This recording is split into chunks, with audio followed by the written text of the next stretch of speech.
Pertanyaan berikutnya datang dari Arif Hidayat ya. Bang, kalau misal memutasi dari kabupaten lain bisa nggak? Saya lamanya Banjarnegara, kerja di Banyumas, dan kemarin buat Nira juga di Banyumas. Kalau memutasi ke Banjar bisa nggak Bang? Oke, ini pertanyaan tentang masalah mutasi keanggotaan. Tentang masalah ini gua akan kasih video buat kalian nih videonya. Oke teman-teman, boleh klik nih di data pribadi, kemudian pilih mutasi keanggotaan di SIM-nya, pilih asal komisariat ya. Kemudian cari mutasi tujuan mau kemana, provinsi, kota, komisariat, dan klik simpan ya. Keterangan di strip aja, seperti itu teman-teman. Nah, itu dia teman-teman video tadi. Semoga Mas Arif bisa bermanfaat ya. Baik, berikutnya Sinta Alundari. Kak, saya mau tanya, apakah mengumpulkan SKP-nya harus per tahun? Soalnya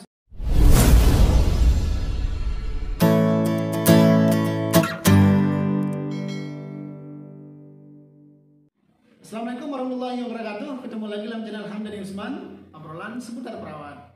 Baik teman-teman semua, pada kesempatan kali ini gua akan buat video buat kalian tentang Q&A, yaitu gua akan menjawab pertanyaan kalian yang kemarin banyak banget yang komen di kolom komentar tentang pembahasan tentang PKB online ya, dan juga tentang SIMK PPNI. Nah, buat teman-teman semua, semoga nanti video ini bermanfaat buat kalian semua yang kemarin mungkin gua nggak sempat balas. Oh ya, buat teman-teman semua, jangan lupa support channel kita dengan cara like, komen, dan subscribe channel kita, dan aktifkan tombol loncengnya.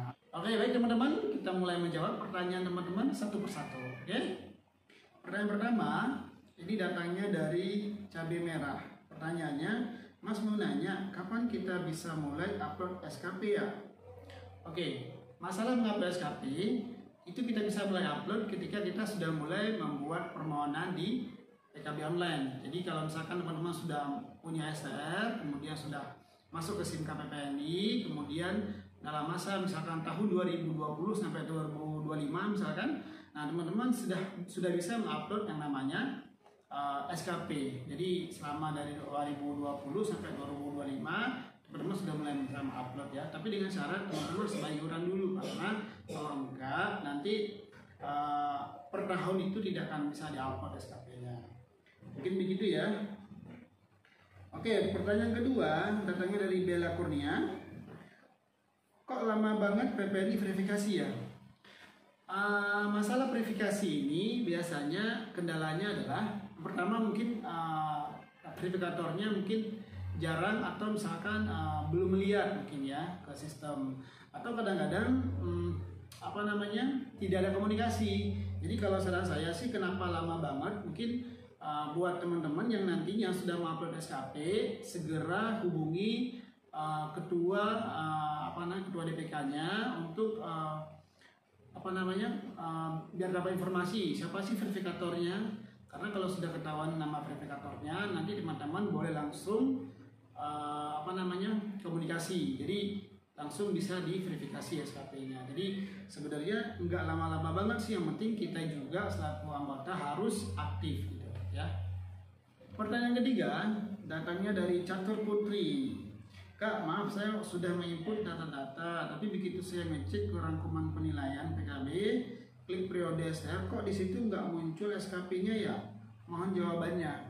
Jadi teman-teman yang sudah mengupload SKP, ketika nanti klik di rangkuman ya, nanti kita lihat klik di rangkuman di bagian paling bawah ya. Kemudian kenapa tidak muncul? Biasanya kan masih 000 ya. Itu biasanya belum diverifikasi. Tapi kalau misalkan nanti ya teman-teman sudah menghubungi verifikatornya atau sudah diverifikasi, maka nanti di bagian rangkuman ini akan muncul berapa nilai yang sudah diverifikasi oleh verifikatornya. Mungkin begitu ya. Pertanyaan yang selanjutnya datang dari Aulia Rahman. Pertanyaannya, Bang, mohon direspon. Pertanyaan keluar dari materi video, Bang. Ya. Bagaimana ya cara merubah nama karena ada ketinggalan huruf pada data pribadi di web PPNI? Mohon penjelasan. Nah, saya dapat informasi dari tim pusat bahwa untuk merubah data pribadi di akun PPN, di akun anggota PPNI itu memang tidak bisa dilakukan oleh anggotanya. itu pun DPK, DPD itu nggak bisa juga. Memang harus orang pusat yang bisa merevisi atau menghapus ya. Kalau misalkan ada kekurangan data, baik nama kurang atau salah gitu, jadi yang menghapus itu orang pusat. Jadi teman-teman nanti boleh koordinasi, lapor ke DPK atau ke DPD, nanti orang DPK atau DPD akan melaporkan ke DPW sekaligus ke DPP. Atau teman-teman bisa konsultasi dengan saya juga, insya Allah nanti dibantu ya. Oke, berangkat selanjutnya datangnya dari Rizky Kurniawan. Bang mau nanya, biasanya kalau surat rekomendasi itu keluarnya berapa kita bayar ya?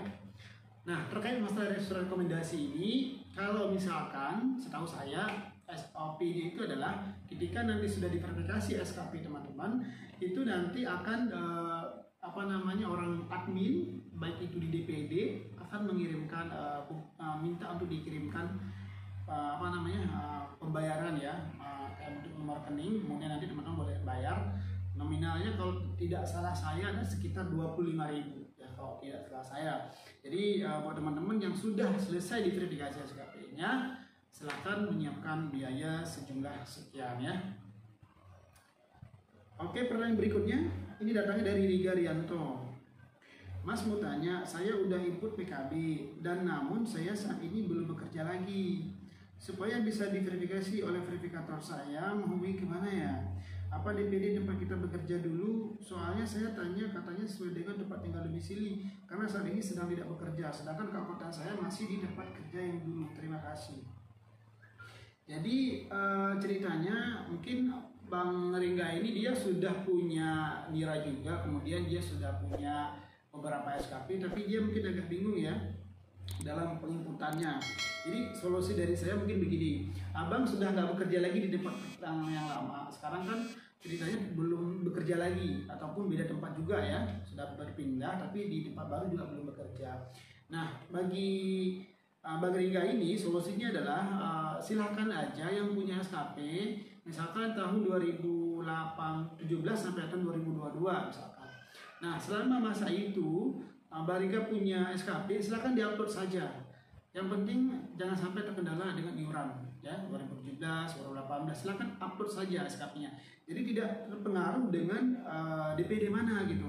Tapi biasanya kalau terkendala dengan iuran, nanti bisa dihubungi. Nanti teman-teman sebenarnya bisa buka sih untuk pembayaran iuran pertama itu adalah bisa keluarkan virtual account sendiri, nomor rekeningnya ya, virtual account. Jadi langsung dibayarkan saja. Kemudian nanti bisa langsung upload ya. Nanti pada saat bekerja di tempat yang baru, maka nanti bisa di-upload lagi SKP-nya. Yang penting adalah tidak ada pengaruh nih mau tempat domisili yang mana bekerjanya gitu. Karena masalah upload ini adalah yang penting kita sudah punya SKP selama masa SR itu gitu. Jadi bukan berarti harus ke tempat yang sebelumnya gitu ya. Tapi kalau masalah konsultasi karena masih punya NIRA yang di tempat yang lama, mungkin saran saya konsultasilah dengan tempat yang lama. Enaknya mau dipindahkan atau mau tetap di DPK yang lama gitu. Yang penting kewajibannya adalah kayak iuran itu sudah selesai dan beres, gak ada masalah gitu ya. Pertanyaan berikutnya datangnya dari Denny Setiawan. Saya sudah melakukan PKB online dan menghubungi pihak DPD tapi tidak direspon. Apakah bisa langsung minta surat rekom dari DPW? Jadi gini teman-teman, solusinya seperti Bang Denny ini adalah komunikasi sebenarnya.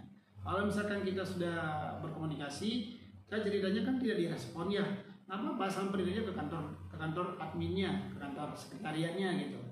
Bawa semua file-file yang dibutuhkan, misalkan kayak dokumen-dokumen SKP yang ada, kemudian permohonannya ya yang sudah disiapkan formatnya dari DPD misalkan, nanti silakan diisi. Jadi intinya sekarang kan sudah online ya. Jadi kalau misalkan tidak direspon, saran saya adalah harus ke kantor sekretariatnya gitu ya. Apakah langsung bisa rekom ke DPW? Tentu itu tidak akan bisa karena kita harus melalui dulu DPD gitu. Nanti mungkin Bang Denny boleh koordinasi dengan ketua DPK-nya bahwa saya sudah menginput tapi belum direspon. Bagaimana caranya gitu ya? Jadi biar segera ditindaklanjuti oleh tim DPD-nya gitu. Teman-teman, pertanyaan ini masih banyak banget. Saya akan mencoba menjawab satu persatu lagi dengan sebisa saya dan semampu saya. buat teman-teman, semoga bisa terjawab semuanya nih. Oke, pertanyaan berikutnya datang dari Arif Hidayat ya. Bang, kalau misal memutasi dari kabupaten lain bisa nggak? Saya lamanya Banjarnegara, kerja di Banyumas, dan kemarin buat Nira juga di Banyumas. Kalau memutasi ke Banjar bisa nggak Bang? Oke, ini pertanyaan tentang masalah mutasi keanggotaan. Tentang masalah ini gue akan kasih video buat kalian nih videonya. Oke teman-teman, boleh klik nih di data pribadi, kemudian pilih mutasi keanggotaan di SIM-nya, pilih asal komisariat ya. Kemudian cari mutasi tujuan mau kemana, provinsi, kota, komisariat, dan klik simpan ya. Keterangan di strip aja, seperti itu teman-teman. Nah, itu dia teman-teman video tadi bagaimana cara melakukan mutasi keanggotaan ya. Semoga Mas Arif bisa bermanfaat ya. Berikutnya pertanyaan dari Isman Syah Muhsin. Bang, mau tanya, kenapa punya saya setiap kali login pertama bisa masuk, setelah login pas membership sering error, jadi nggak bisa masuk. Terus kalau masuk pun cuma bisa lewat API saja. Tetapi tidak ada tulisan verifikator DPD kayak punya abang itu, mohon pencerahannya. Padahal saya sudah mengisi PKB semuanya. Ini pertanyaannya kenapa dia nggak bisa login ya, atau saya login. Kenapa dia nggak bisa login di komputer, tapi di HP kadang-kadang bisa. Biasanya kendalanya itu adalah di bagian jaringan biasanya ya teman-teman. Dan ada juga kadang-kadang kita lupa password. Misalkan kayak kita udah pernah simpan password di HP gitu. Pas masuk langsung bisa. Kadang-kadang di komputer, kadang-kadang kita nggak simpan, tahu-tahunya emang nggak bisa. Itu password kadang-kadang lupa. Jadi teman-teman usahakan pada saat nanti ingin masuk ke sistem, pastikan username sama Nira udah benar ya. Apa username sama password udah benar, jangan sampai salah. Ini terkait masalah pertanyaannya, tulisan verifikator DPD kayak punya abang itu. Sebenarnya antara verifikator dan anggota sebenarnya sama aja. Bedanya kalau untuk anggota itu tidak ada tulisan verifikator DPD. Kalau untuk si verifikatornya ada tulisan itu karena dikasih akses buat memverifikasi SKP teman-teman gitu ya. Tidak ada jauh beda ya sebenarnya ya. Tapi kalau dilihat sama nggak situsnya, sama nggak kegunaannya, semua sama antara anggota dengan si verifikator. Cuman dikasih itu doang karena ada tujuannya buat memverifikasi. Di situ nanti si verifikator melakukan verifikasi SKP ya. Nah, mungkin seperti itu ya Bang Isman Syah ya jawabannya. Oke, berikutnya pertanyaan datang dari Erlangga Malik Handoko ya. Bang, mohon infonya, STR saya masa aktifnya sudah habis dan saat ini sudah tidak bekerja di instansi rumah sakit atau yang lain. Cara perpanjangan STR-nya bagaimana ya Bang? Mohon infonya Bang. Oke, pertanyaan ini, beliau ini kan STR sudah mati ya. STR sudah mati, kemudian untuk saat ini sudah tidak bekerja gitu ya. Kemudian ceritanya beliau ingin perpanjang STR ya. Jadi pertama STR sudah mati, kemudian sudah tidak bekerja, kemudian ingin perpanjang STR. Solusi pertama adalah memang dilihat dulu STR-nya mati tahun berapa aja nih ya, misalkan 5 tahun 2015 sampai tahun 2020 misalkan. Nah selama masa itu ini kepada Pak Erlangga harus cari dulu SKP-nya, cari SKP dulu sebanyak-banyaknya sampai mencukupi 25, kemudian silakan bayar iuran ya di bagian SIM KPPI nanti ya. Kemudian setelah itu silakan upload SKP-nya itu. Kalau sudah keluar diverifikasi, kemudian nanti sudah lulus, dapat surat rekomendasi dari DPRD, maka nanti silakan diajukan untuk perpanjangan STR. Apakah pengaruh sebelum bekerja kita bisa ngurus? Bisa. Kita nggak perlu kerja pun STR kalau memang udah mati ya perpanjang aja. Yang penting kita selaku anggota dengan profesi kita PPNI terus terjalin komunikasi, terus kita minta bagaimana cara solusi agar saya bisa mengurus untuk perpanjangan STR ini gitu ya. Jadi nggak usah khawatir Mbak Erlangga, yang penting sekarang cari aja SKP-nya, kemudian nanti silakan bayar iurannya di sistem biar bisa masuk untuk upload SKP-nya gitu ya. Jadi mungkin begitu Mbak Erlangga jawabannya ya. Berikutnya lagi dari Nia Channel ya, Nias Channel sorry. Mas mau nanya, aku sudah input SKP, sebagian ditolak, alasannya lampirkan surat tugas. Itu mintanya ke siapa ya surat tugas itu? Terima kasih. Jadi pada Mbak Nias, jadi kan udah input SKP tapi ada beberapa yang ditolak. Mungkin ada beberapa catatan yang dibuat oleh si verifikator, biasanya lampirkan surat tugas gitu atau perbaiki gitu kan. Nah, untuk mendapatkan surat tugas ini kalau setahu saya biasanya ada kala kita kan SKP kita kan dari 4 ranah ya. Ranah pelayanan atau praktek kita dalam profesional ya kan. Kemudian kegiatan ilmiah, kemudian pengabdian masyarakat, satu lagi adalah tentang penelitian ya. Jadi nanti surat tugas ini biasanya kita dapatkan dari pimpinan ya. Dari pimpinan kita bekerja, kemudian lampirkan saja surat tugas itu. Biasanya kalau misalkan kegiatan sifatnya kayak apakah itu Pengmas, kita ada kegiatan-kegiatan sosial, kemudian kita masukin suratnya itu ke sistem surat tugas itu benar enggak ya bahwa saya melakukan kegiatan. Jadi surat itu kita dapatkan dari kepala kepala tempat kita bekerja, direktur ya rasanya ya. Mungkin begitu ya Mbak Nias ya. Kemudian pertanyaan berikutnya datang dari Aisyah Syah. Kamu tanya nih, di borang penilaian diri di borang penilaian diri aku, DPW guru evaluasi hasil pengajuan SKP aku. Dan lama banget. Kira-kira butuh berapa lama sih emang DPW melakukan evaluasi? Nah, pertanyaan bagus nih.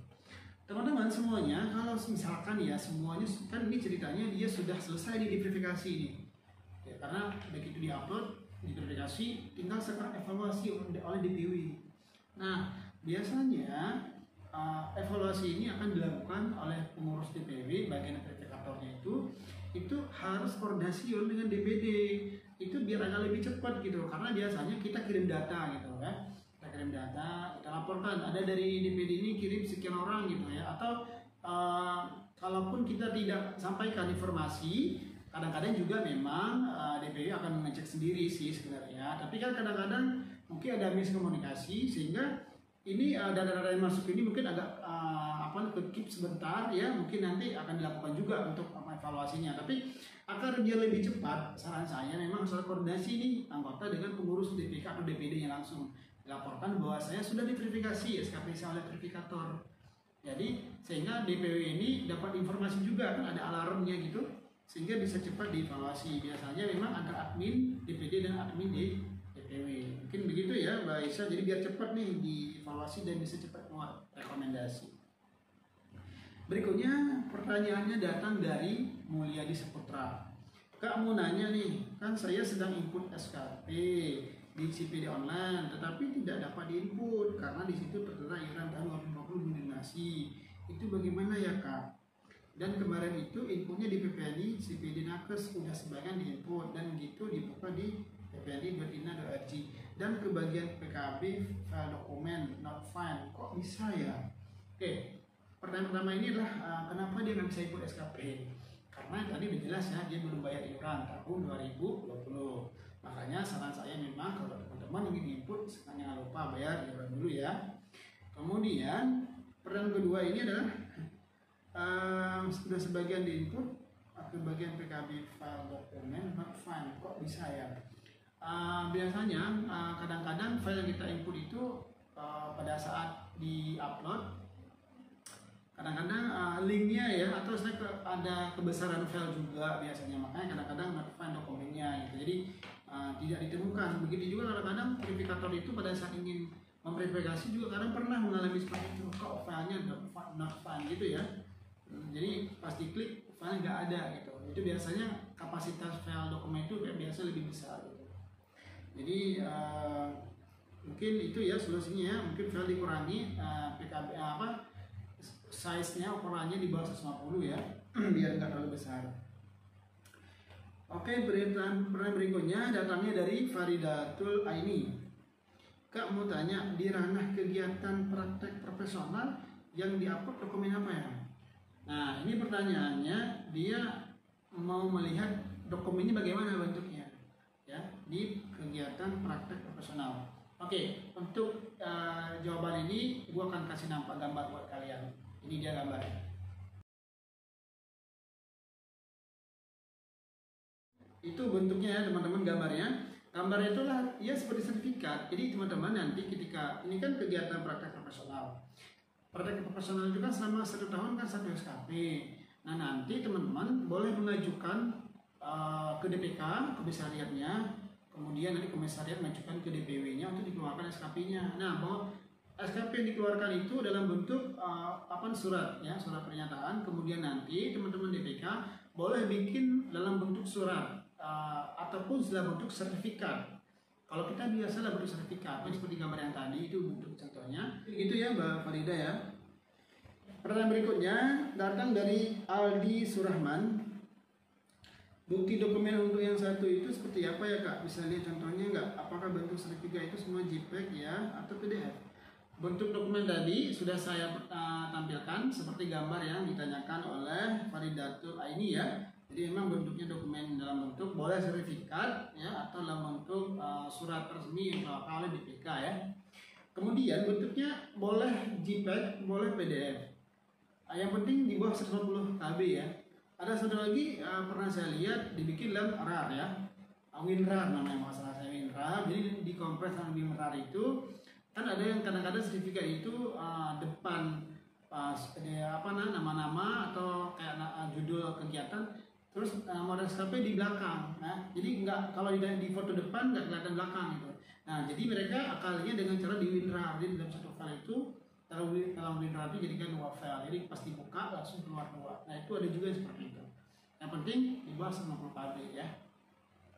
Oke baik, pertanyaan berikutnya datang dari Rifi Khairani. Kak saya bisa minta email nomor WA nggak? Ada yang pengen saya tanya beberapa hal Kak. Oh iya, ini ada yang pengen konsul mungkin ya. Oke, buat teman-teman semua yang pengen konsul boleh, ini nomor WA gua ya. Oke, pertanyaan berikutnya datang dari Irwan Wahyudin. Pengisian PKB dilakukan setiap sudah melakukan kegiatan atau saat mau habis masa berlaku STR. Efektifnya adalah kalau teman-teman mau input itu adalah setelah selesai kegiatan ya. Jadi jangan ditunggu-tunggu, ditumpuk-tumpuk. Jadinya ntar pas mau dekat-dekat sudah habis baru kelar kabut. Aduh ini udah input atau belum ya gitu ya. Jadi usahakan kalau memang sudah punya SKP-nya segerakan diinput. Jadi biar ketahuan nih, aku udah banyak nih, aku udah numpuk nih gitu ya. Jadi nggak sampai kalang kabut. Oke, berikutnya Robi Ramdan mau tanya, saya udah ikutin cara upload video tersebut, tapi di buku lognya masih kosong aja ya. Mohon pencerahannya. Oke, buat teman-teman yang sudah upload SKP-nya, memang cek itulah di buku log. Nah, pada saat cek di buku log, kenapa kadang-kadang tidak tertampilkan? Jangan lupa lihat tahunnya. Kan di situ ada 5 tahun tuh. Nah, antara misalkan 2015, 2016, 2016, 2017, 17, 18. Jadi diklik aja tahun itu ya. Per tahun pasti nanti kelihatan kok dokumen-dokumen yang sudah diinput ya. Misalkan tahun 2015 ada 5 nih. Pasti ketahuan 5. Nggak akan mungkin nggak kelihatan ya. Mungkin begitu. Berikutnya datang dari Dinar Retno Widuri. Kak, kalau SKP dari seminar dan praktek kerja udah 25 nih, boleh tidak? Atau ada standar sendiri nggak dari PTRI? Oke ya. Jadi pertanyaannya adalah kalau misalkan kita sudah punya dari seminar dan praktek kerja, itu kalau praktek kerja itu maksudnya adalah profesionalnya ya, praktek profesional mandiri itu. Jadi dia sudah punya 2 ranah nih, sudah mencukupi 25 SKP gitu. Pertanyaannya boleh tidak gitu. Kalau dari standarnya sebenarnya sih harus 4, tapi untuk sekarang itu dari seminar dan praktek profesional itu masih diwajibkan ya. Tinggal nanti Pengmas. Nah Pengmas itu kalau misalkan ada itu saya memang bagus. Memang terus ke depan mungkin akan diberlakukan ya. Kalau dibilang tadi ada nggak standar? Ada sebenarnya. Standarnya memang harus ada 4. Dari kegiatan ilmiah, praktek profesional, pengabdian masyarakat, sama penelitian. Itu 4 item itu sebenarnya harus ada semua. Cuman kan kayak penelitian, kita kan jarang penelitian ya. Kemudian kalau Pengmas itu saya rasa memang harus wajib. Jadi setahun masa kita nggak ada pengabdian ya. Ada bencana, ada kegiatan sosial. Yang penting ada laporannya, laporkan ke DPK, ajukan untuk pengurusan SKP. Nanti teman-teman ada 3 ranah ya, kegiatan, praktek profesional, Pengmas. Alhamdulillah itu udah cukup banget. Tapi yang penting bisa nggak? Bisa. Mau 2 ranah juga untuk sekarang masih bisa ya. Oke, berikutnya Putri Kartika Sari ya. Bang, unggahan dokumen penting itu isinya apa aja bang? Kan ada tuh dokumen penting yang diupload. Info terbaru sekarang adalah upload dokumen itu sudah dihilangkan di sistem ya. Kemarin saya dapat kabar dari PPD pusat itu sudah tak ada lagi. Nanti teman-teman boleh ngecek di akunnya, itu yang di PKB klik di bagian upload dokumen itu sudah tidak ada lagi ya, karena di KTKI, di sistem KTKI itu sudah ada, sudah lengkap banget. Jadi makanya di PPNI di sistemnya dihapus, alasannya itu ya. Pertanyaan berikutnya datang dari Arini Sahara ya. Berkas untuk filenya pakai PDF atau JPEG? Pertanyaan bisa kita jawab, itu boleh JPEG, boleh PDF, atau boleh dalam bentuk WinRAR ya. Yang penting di bawah 150 MB. Berikutnya Nuraini Wahyuningsih. Kak, saya mau tanya, untuk upload file yang nomor 1 itu SK dari klinik bekerja atau surat keterangan bekerja gitu? Boleh nggak? Saya masih bingung soalnya saya bekerja di klinik spesialis, bukan di rumah sakit. Tadi saya bilang kalau memang mungkin Mbak Nuraini ini bekerja, ini kan di spesialis ya, di klinik spesialis. Kalau kita melakukan kegiatan profesional keperawatan, memang benar kita ada asuhan keperawatannya, dan itu jelas juga selama setahun kita ada pasiennya jelas juga ya dalam lingkup keperawatan. Nanti boleh diajukan. Buktinya adalah minta ke pimpinan untuk dibuatkan SK untuk perpanjangan DSR bahwa saya juga benar bekerja di sini. Kemudian nanti ajukan ke komisariat ya bahwa ditanyakan misalkan surat ini untuk saya ingin perpanjang, tapi saya punya surat SK untuk praktek saya selama setahun segini nih pasien saya gitu, saya mengajukan boleh atau tidak. Kalau misalkan ditanya ke saya boleh nggak, boleh saja, yang penting surat yang dikeluarkan oleh pimpinan tersebut ibu juga benar melakukan kegiatan praktek perawatannya ya, ada menangani pasiennya selama setahun itu gitu. Jadi bisa dipakai surat dari pimpinannya. Mas mau tanya, saya tidak bekerja sudah 5 tahun, tapi saya sudah mengumpulkan SKP dari Kosminan cukup 5. Apa bisa perpanjang? Ini pertanyaan ini sama kayak pertanyaan tadi ya. Jadi memang kalau sudah punya SKP ya silakan aja diupload. Yang penting SKP itu berlaku selama masa berlaku STR. Jangan sampai SKP yang dikumpulkan ini di luar dari masa berlaku STR. Contohnya STR-nya berlaku dari tahun 2015 sampai tahun 2020. Dia punya sertifikat SKP ini sebelum 2015, 2013, 2014 gitu. Tahu-tahunya 2015 sampai 2020 nggak punya SKP, nah itu nggak bisa SKP digunakan. Jadi memang harus digunakan SKP yang punya ini masanya itu masa selama STR, dan nanti silakan diperpanjang dengan cara tadi ya upload, kemudian nanti diverifikasi sama tim DPD sampai keluar rekomendasi oleh DPW gitu ya, masih bisa kok.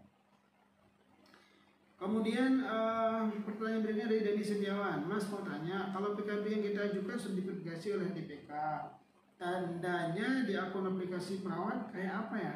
Oke, ini gua akan jawab ya dalam bentuk video ya. Gua akan jawab bentuk video, teman-teman boleh lihat videonya. Caranya bagaimana kita tahu nih bahwa kita sudah tahu dan kelihatan nih di akun kita bagaimana. Ini dia videonya. Oke, caranya yang pertama kalian klik di PKB, kemudian pilih rangkuman penilaian PKB. Setelah itu kalian boleh lihat di ranah kegiatan, di situ sudah ada 10 yang sudah diverifikasi. Kalau belum verifikasi biasa 0. Terus kalian boleh lihat klik print di situ, nanti akan keluar begini nih modelnya nih. Accept. Kalau sudah diterima berarti tulisannya accept ya guys. Kalau belum biasanya tulisannya itu nanti akan ada revisi gitu ya. Biasanya ada catatan gitu, biasanya nggak diterima gitu. Kalau di-accept berarti sudah diterima gitu. Seperti itu teman-teman. Jadi memang itu di video itu ada ya keterangannya ya, sudah diverifikasi bagaimana bentuknya. Jadi seperti itu ya teman-teman ya jawabannya ya. Baik, berikutnya Sinta Alundari.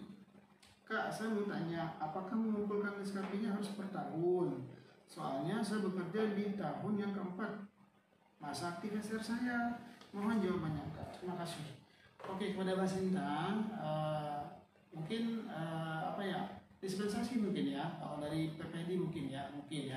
Jadi memang selama 3 tahun belakang kan itu nggak bekerja ya.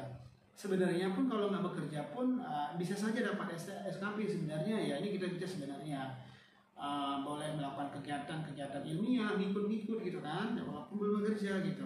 Nah kalau sudah bekerja kan dari tahun keempat dan kelima, cuma kan punya SKP pelayannya kan 2 SKP ya. Selebih itu kan harus mencari lagi selama 2 tahun lagi. Ya kalau dibilang bisa atau tidak ya bisa-bisa aja nih untuk dipakai SKP-nya gitu.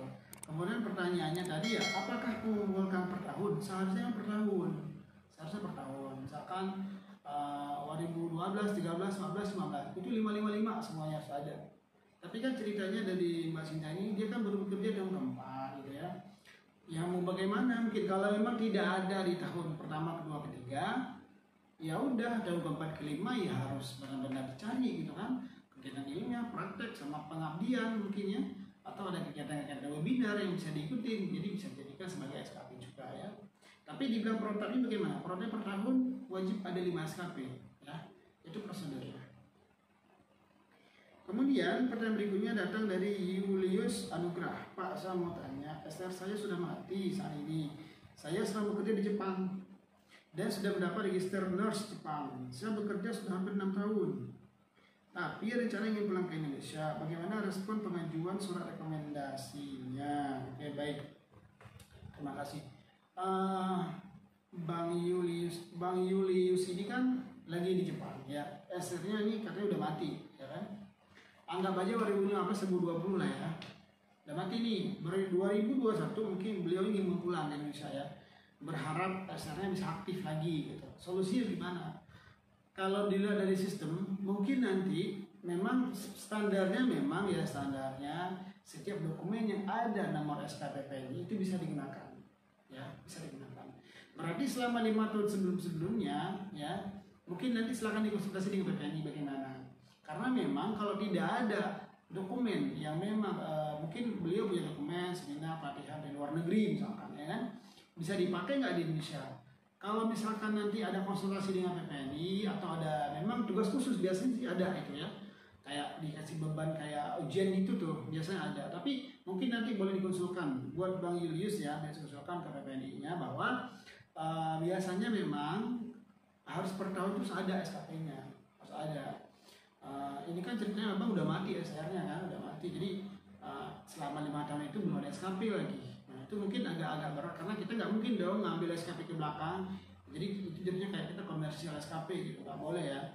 Jadi yang paling penting adalah mungkin dikonsulkan dengan PPNI yang terdekat, yang memang nanti dapat tujuan abang dari mana. Kemudian nanti kalau memang perlu untuk diminta data-data dokumen dari Jepang, silakan dilampirkan saja. Itu bukan permudah juga dalam pengurusan rekomendasinya gitu ya. Mungkin seperti itu ya Bang Julius ya. Oke, baik, sudah habis pertanyaannya. Sebenarnya pertanyaan banyak banget lagi yang ada di kolom komentar. Ini kita pilih acak beberapa pertanyaan. Insya Allah nanti kita akan bikin lagi Q&A berikutnya. Oke, buat teman-teman semua yang mungkin masih merasa kayak belum terjawab semua dengan apa yang ditanyakan, nanti teman-teman boleh tanyakan lagi juga di kolom komentar kita di bawah. Insya Allah nanti kita akan buat Q&A berikutnya. Dan semoga yang saya sampaikan hari ini semoga bermanfaat. Kalau ada yang kurang mohon dimaafkan karena kita juga saya juga pribadi masih banyak belajar dan kita nanti sering sharing, nanti kita bisa saling komentar di chat di bagian komentar ya. Oh ya, buat teman-teman semua jangan lupa support channel kita ya teman-teman dengan cara like, komen dan subscribe channel kita dan aktifkan tombol loncengnya ya. Terima kasih teman-teman semuanya sudah menonton video kita di Q&A kali ini. Semoga video bermanfaat. Saya pilih dengan berbeda video ya. Assalamualaikum warahmatullahi wabarakatuh. Salam perawat Indonesia.